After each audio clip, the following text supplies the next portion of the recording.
Gold, trusted gold buyers. మీరు తాకట్టు పెట్టిన బంగారాన్ని విడిపించి ఈ రోజు ఉన్న మార్కెట్ ధరకు కొనబడను.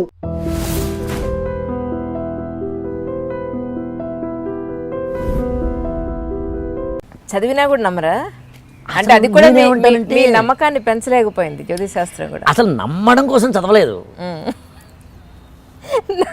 నమ్మకం కోసం చదవలేదు కరెక్టే, కానీ చదివిన తర్వాత నమ్మకం రాలేదా అంటున్నాను. ఎందుకు వస్తుంది? నేను నమ్మడం కోసం చదవలేదు, చదివిన తర్వాత నమ్మకం కోసం కాదు, నేను జ్ఞాన వికాసనం కోసం. నేను ఏం చదివాను? నేను పామిస్ట్ చదివానండి, జ్ఞాన వికాసనం కోసం. ఇప్పుడు పామిస్టులు ఏం తెలుసుకోవాలి కదా నేను. ద పాయింట్ ఏంటంటే, మీరు ఇంకొక వ్యక్తిని ఇక్కడ కూర్చోబెట్టారు, ఆయన పామిస్ట్రీ వచ్చు, నిష్ణాతుడు. ఓకే, బట్ పామిస్ట్రీని మిస్యూజ్ చేస్తున్నారు, ఇది కేసు. రైట్. ఇప్పుడు నేను అతనితో మాట్లాడాలంటే నాకు పామిస్ట్రీ వచ్చుంటే మాట్లాడాలా లేకపోతే మాట్లాడాలి? చెప్పండి మీరు. డెఫినెట్గా అట్లీస్ట్ కొంత తెలిసి ఉండాలి. అసలు ఏమీ తెలియకుండా అంతే కదా, అట్లీస్ట్ అయినా తెలిసి ఉండాలి. అంతేనా? ఒప్పుకుంటారా మీరు? డెఫినెట్గా. అందుకు చదివాను నేను. దానికి చదివారా మీరు? అందుకు చదివాను నేను. పామిస్ట్ చదివిన, ఫేస్ రీడింగ్ అయినా, ఆస్ట్రాలజీ అయినా. అంటే ఆస్ట్రాలజీ అనేది ఏంటంటే మా ఇంట్లో ఒక పెంపకంలో చిన్నప్పటి నుంచి ఉంటాయి కాబట్టి నాకు తెలియకుండా ఏం మాట్లాడతానండి. ఇప్పుడు బయాలజీ నాకు తెలియకుండా నేను ఏం మాట్లాడతాను? బయాలజీ గురించి, డాక్టర్స్ గురించి. అందులో చదవడం ఈ మధ్య ఈజీ అయిందండి, ఇదివరకు చాలా కష్టం అండి. మెడికల్ షాప్కి వెళ్ళారు, డాక్టర్ గారు మెడిసిన్స్ ఇచ్చారు మీరండి, ఈ మెడిసిన్స్ ఏంటో తెలియకపోవడం ఒకప్పుడు అండి. అడగండి డాక్టర్ గారిని, సార్ ఈ మెడిసిన్స్ ఏంటి సార్ అంటే వేసుకోముందు అంటారు. ఇవాళ గూగుల్లోకి సెర్చ్ చేయండి, మీరు సిఫ్రాన్ కొట్టినా, ఆర్ఫాన్ కొట్టినా, గీర్ఫాన్ కొట్టినా వచ్చేస్తుంది కదా, డీటెయిల్స్ మొత్తం వచ్చేస్తాయి. నాకు తెలుసండి, ఉదయం నుంచి రాత్రి వరకు ఆనందంలో మనల్ని మునకేసేది ఏదైనా ఉందంటే గూగుల్ అండి. ఏమండి బాబు, ఎందుకు అలాగే అలా ఫిక్స్ అయిపోయారు? ఎందుకు? బయాలజీ అని కొడితే ఇన్ఫర్మేషన్ ఇస్తుంది. ఓహో, అక్కడి నుంచి ఇంకో చోటకి, అక్కడి నుంచి జాగ్రఫీకి, అక్కడి నుంచి ఫిజిక్స్కి, అక్కడి నుంచి కెమిస్ట్రీకి. ఎంత ఇన్ఫర్మేషన్ అండి. నాలెడ్జ్ ఈజ్ ఏదో అతడు సినిమాలో డైలాగ్ ఉంటుంది, నాలెడ్జ్ డివైన్, వైన్ కాదు అలాగా, ఇది డివైన్. Really so happy. సరే, మీ ఉద్దేశ ప్రకారం ప్రతి మనిషి కూడా ఎప్పుడు మనశ్శాంతిగా ఉండాలంటే ఏం చేయాలంటారు? కంపేర్ చేసుకోకూడదండి, ఇతరులతో కంపేర్ చేసుకోకూడదు. కంపేర్ చేసుకోకపోతే మనశ్శాంతిగా ఉంటారా? ఉండొచ్చు. మీరు క్లోజ్ అబ్జర్వ్ చేయండి, మన మొత్తం ప్రాబ్లం అంతా కంపారిజన్ వచ్చింది. కావాలంటే చూడండి, క్లోజ్ అబ్జర్వ్ చేయండి, మొత్తం ప్రాబ్లం అంతా కంపారిజన్తో వస్తుందండి. ఇప్పుడు నేనున్నాను, నేను ఎప్పుడు ఏ విషయంలోనూ ఎవరితోనూ కంపేర్ చేసుకోను. బట్ కాకపోతే ఏంటంటే, ఆ పని అలా జరగకపోతే, ఈ వస్తువు ఇక్కడ లేకపోతే, పిల్లలు ఇలా చేయకపోతే, సో ఈ పాయింట్ ఆఫ్ వ్యూలోనే ఎక్కువ పొద్దున్న లేసి సాయంత్రం మనశ్శాంతి పోవడం అనరు, డిస్టర్బెన్స్ అయిందంటారు. అంతేనా?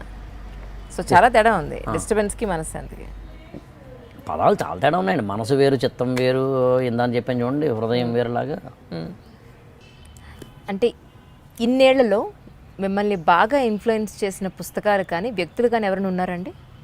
పుస్తకాలు చాలా ఉన్నాయండి, చాలా లెక్క పెట్టడానికే ఉన్నాయి. వ్యక్తులు ఖచ్చితంగా స్వామి వివేకానంద. స్వామి వివేకానందని చదవకపోతే నేను లేను అసలు. అందులో నా అదృష్టం డిగ్రీ స్థాయిలో చదవడం.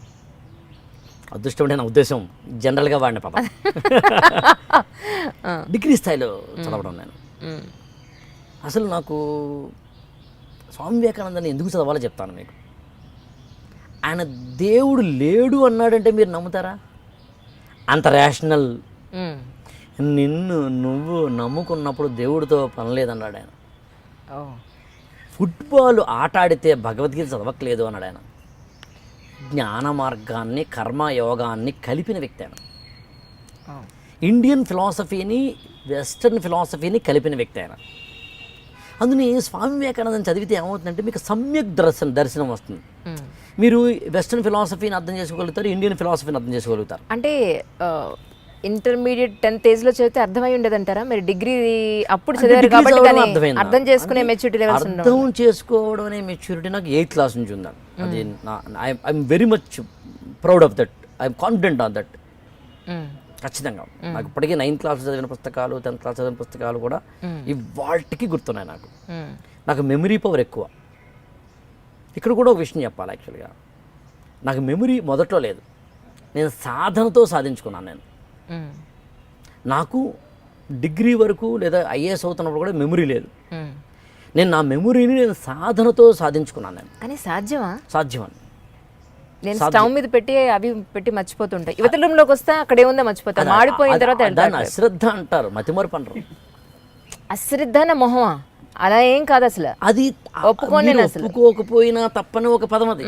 అలా కాదు కాదు అసలు ఒప్పుకోని అసలు. అశ్రద్ధ నా మొహం. ఓ పక్కన పిల్లలు, ఇంకో పక్కన ఇంకో పక్కన ఇంకోటి స్టవ్ మీద పెట్టి అయ్యో ఇది మాడిపోయింది దేవుడా అని అప్పుడు మళ్ళీ అటు వెళ్తాను. అవును, దాన్ని అశ్రద్ధ అంటారు. కాదు అసలు ఒప్పుకోని. సరే, దీని మీద ఒక ఎపిసోడ్ చేద్దాం. మతిమరుపానండి. దీని మీద ఒక ఎపిసోడ్ చేద్దాం. సో మొత్తం మీద జ్ఞాపక శక్తిని నేను సాధన ద్వారా పెంచుకున్నాను. ఫస్ట్ మీరు ఇది అశ్రద్ధ కాదని చెప్పండి, తర్వాత అశ్రద్ధ కాదు నేను చెప్పను. కాబట్టి ఓ పని చేద్దాం, దాన్ని ఇంకో పదంగా వాడదాం. దాని ఏముంది, శ్రద్ధ కానిది. సో కాబట్టి ఏంటంటే నేను స్వామి వివేకానందని చదువుకున్న తర్వాత జ్ఞాపక శక్తిగా పెంచుకోవడానికి నేను నోట్స్ రాసుకుంటా, నేను డైరీ రాసుకుంటా, ఎవ్రీ బుక్ నోట్స్ రాసుకుంటా నేను. ఇదొకటి. నన్ను ఇన్ఫ్లుయెన్స్ చేసిన ఇంకొక 2 వ్యక్తులు ఎవరంటే సిరివెన్నెల సీతారామ శాస్త్రి గారు, తనికెళ్ళ భరణి గారు. సీతారామ శాస్త్రి గారు నాకు జీవితంతో పోరాడడం ఎలాగో నేర్పారు. కసిగా పోరాడడం అంటే ఏంటో నాకు నేర్పిన వ్యక్తి సీతారామ శాస్త్రి గారు. ఇలా పోరాడితే బాగుంటుంది, ఇలా పోరాడద్దు, ఇలా ఉండాలి, ఇలా ఉండకూడదు అది చెప్పిన మహిమాన్వితమైన వ్యక్తి మాత్రం నాకు సీతారామ శాస్త్రి గారు. చదివినా కూడా నమ్మరా? అంటే అది కూడా మీ నమ్మకాన్ని పెంచలేకపోయింది జ్యోతిష్ శాస్త్రం కూడా. అసలు నమ్మడం కోసం చదవలేదు, నమ్మకం కోసం చదవలేదు, కరెక్టే. కానీ చదివిన తర్వాత నమ్మకం రాలేదా అంటున్నాను. ఎందుకు వస్తుంది? నేను నమ్మడం కోసం చదవలేదు, చదివిన తర్వాత నమ్మకం కోసం కాదు, నేను జ్ఞాన వికాసనం కోసం. నేను ఏం చదివాను? నేను పామిస్ట్ చదివానండి, జ్ఞాన వికాసనం కోసం. ఇప్పుడు పామిస్టులు ఏం తెలుసుకోవాలి కదా నేను. ద పాయింట్ ఏంటంటే, మీరు ఇంకొక వ్యక్తిని ఇక్కడ కూర్చోబెట్టారు, ఆయన పామిస్ట్రీ వచ్చు, నిష్ణాతుడు. ఓకే, బట్ పామిస్ట్రీని మిస్యూజ్ చేస్తున్నారు, ఇది కేసు. రైట్.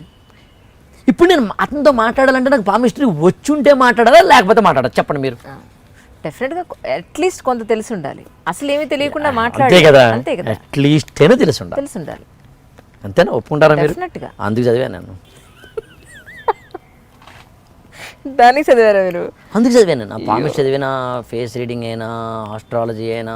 అంటే ఆస్ట్రాలజీ అనేది ఏంటంటే మా ఇంట్లో ఒక పెంపకంలో చిన్నప్పటి నుంచి ఉంటాయి కాబట్టి నాకు తెలియకుండా ఏం మాట్లాడతానండి. ఇప్పుడు బయాలజీ నాకు తెలియకుండా నేను ఏం మాట్లాడతాను బయాలజీ గురించి, డాక్టర్స్ గురించి. అందులో చదవడం ఈ మధ్య ఈజీ అయిందండి, ఇదివరకు చాలా కష్టం అండి. మెడికల్ షాప్కి వెళ్ళారు, డాక్టర్ గారు మెడిసిన్స్ ఇచ్చారు మీరండి, ఈ మెడిసిన్స్ ఏంటో తెలియకపోవడం ఒకప్పుడు అండి. అడగండి డాక్టర్ గారిని, సార్ ఈ మెడిసిన్స్ ఏంటి సార్ అంటే వేసుకోముందు అంటారు.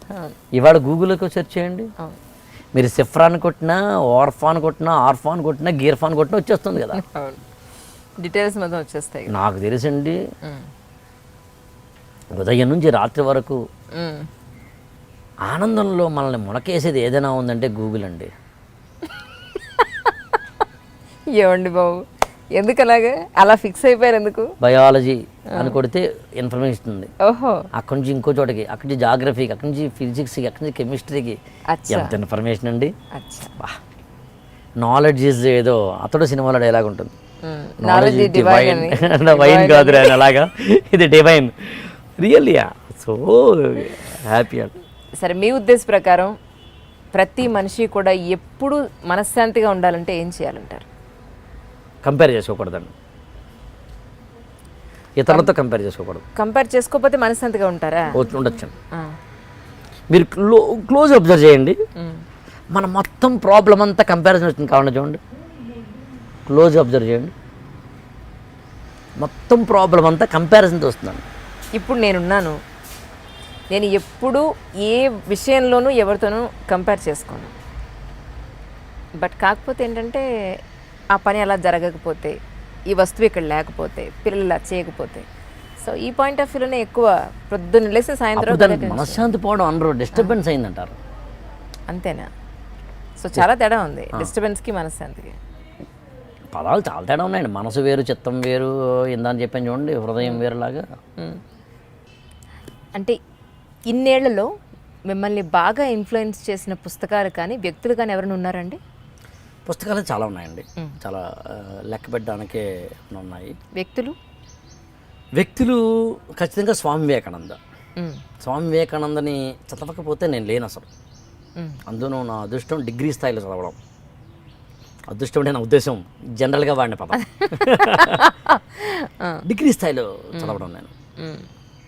అసలు నాకు స్వామి వివేకానందని ఎందుకు చదవాలో చెప్తాను మీకు. ఆయన దేవుడు లేడు అన్నాడంటే మీరు నమ్ముతారా? అంత రేషనల్.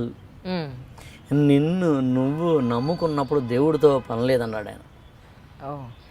ఫుట్బాల్ ఆట ఆడితే భగవద్గీత చదవట్లేదు అన్నాడు ఆయన. జ్ఞాన మార్గాన్ని, కర్మ యోగాన్ని కలిపిన వ్యక్తి ఆయన. ఇండియన్ ఫిలాసఫీని, వెస్టర్న్ ఫిలాసఫీని కలిపిన వ్యక్తి ఆయన. అందుని స్వామి వివేకానందని చదివితే ఏమవుతుందంటే మీకు సమ్యక్ దర్శనం వస్తుంది. మీరు వెస్టర్న్ ఫిలాసఫీని అర్థం చేసుకోగలుగుతారు, ఇండియన్ ఫిలాసఫీని అర్థం చేసుకోగలుగుతారు. అంటే ఇంటర్మీడియట్ 10th ఏజ్లో చదివితే అర్థమై ఉండేదంటారా? మీరు డిగ్రీ అప్పుడు చదివారు కాబట్టి అర్థం చేసుకునే మెచ్యూరిటీ లెవెల్స్ ఉండవు. అర్థం చేసుకోవడం అనే మెచ్యూరిటీ నాకు 8th క్లాస్ నుంచి ఉండాలి. అది I'm very much proud of that. I'm confident on that. ఖచ్చితంగా నాకు ఇప్పటికీ 9th క్లాస్ చదివిన పుస్తకాలు, 10th క్లాస్ చదివిన పుస్తకాలు కూడా ఇవాళకి గుర్తున్నాయి నాకు. నాకు మెమరీ పవర్ ఎక్కువ. ఇక్కడ కూడా ఒక విషయం చెప్పాలి. యాక్చువల్గా నాకు మెమరీ మొదట్లో లేదు, నేను సాధనతో సాధించుకున్నాను. నాకు డిగ్రీ వరకు లేదా ఐఏఎస్ అవుతున్నప్పుడు కూడా మెమరీ లేదు. నేను నా మెమరీని నేను సాధనతో సాధించుకున్నాను. నేను కానీ సాధ్యమని నేను స్టవ్ మీద పెట్టి మర్చిపోతుంటాయి. యువత రూమ్లోకి వస్తే అక్కడ ఏముందో మర్చిపోతాను. మాడిపోయిన తర్వాత దాన్ని అశ్రద్ధ అంటారు, మతిమరుపు అంటారు. అశ్రద్ధ నా మొహమా? అలా ఏం కాదు అసలు. అది ఒప్పుకోకపోయినా తప్పని ఒక పదం అది. అలా కాదు అసలు ఒప్పుకోని అసలు అశ్రద్ధనే మొహం. ఓ పక్కన పిల్లలు, ఇంకో పక్కన ఇంకోటి స్టవ్ మీద పెట్టి అయ్యో ఇది మాడిపోయింది దేవుడా అని అప్పుడు మళ్ళీ అటు వెళ్తాను. అవును, దాన్ని అశ్రద్ధ అంటారు. కాదు అసలు ఒప్పుకోను. సరే, దీని మీద ఒక ఎపిసోడ్ చేద్దాం. మర్చిపోయానండి. దీని మీద ఒక ఎపిసోడ్ చేద్దాం. సో మొత్తం మీద జ్ఞాపక శక్తిని నేను సాధన ద్వారా పెంచుకున్నాను. ఫస్ట్ మీరు ఇది అశ్రద్ధ కాదని చెప్పండి. అశ్రద్ధ కాదు నేను చెప్పను కాబట్టి ఓ పని చేద్దాం, దాన్ని ఇంకో పదంగా వాడదాం. దాని ఏముంది, శ్రద్ధ కానిది. సో కాబట్టి ఏంటంటే నేను స్వామి వివేకానందని చదువుకున్న తర్వాత జ్ఞాపక శక్తిగా పెంచుకోవడానికి నేను నోట్స్ రాసుకుంటా, నేను డైరీ రాసుకుంటా, ఎవ్రీ బుక్ నోట్స్ రాసుకుంటా నేను. ఇదొకటి. నన్ను ఇన్ఫ్లుయెన్స్ చేసిన ఇంకొక 2 వ్యక్తులు ఎవరంటే సిరివెన్నెల సీతారామ శాస్త్రి గారు, తనికెళ్ళ భరణి గారు. సీతారామ శాస్త్రి గారు నాకు జీవితంతో పోరాడడం ఎలాగో నేర్పారు. కసిగా పోరాడడం అంటే ఏంటో నాకు నేర్పిన వ్యక్తి సీతారామ శాస్త్రి గారు. ఇలా పోరాడితే బాగుంటుంది, ఇలా పోరాడద్దు, ఇలా ఉండాలి, ఇలా ఉండకూడదు, అది చెప్పిన మహిమాన్వితమైన వ్యక్తి మాత్రం నాకు సీతారామ శాస్త్రి గారు.